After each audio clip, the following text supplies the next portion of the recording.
Marami man ang umaalma sa mga pangyayari sa serye ni Coco Martin, hindi maitatanggi na patuloy pa rin ang pagsubaybay ng mga manonood sa kanila. Patok pa rin daw talaga sa masa ang mga kaganapan sa Batang Quiapo, lalo na ang mga eksena ng mga babaeng artista na nagpapakita na palaban at husay sa mga action scene. Bukod sa karakter ni Coco na si Tanggol, gabi-gabi ring inaabangan ng mga manonood ang mga matatapang na babae tulad ng mga karakter ni Charo Santos, Irma Adlawan, Lorna Tolentino, Tessie Tomas. Hindi rin maikakaila ang naging kontribusyon ni Jacqueline Jose, Lovie Pot, Ivana Alawi.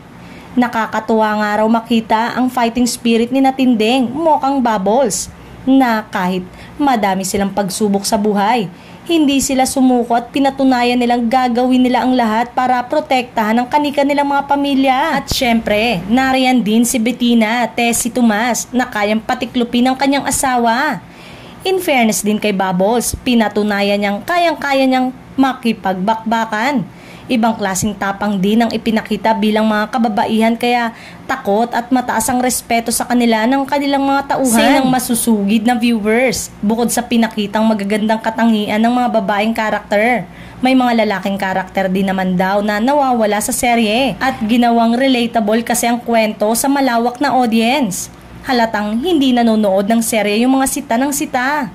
Bongga nga raw dahil nadagdagan ang girl power sa Batang Quiapo sa mga bagong astig na karakter na ginagampanan ni Kim Domingo, Barbie Imperial at Rosana Roses.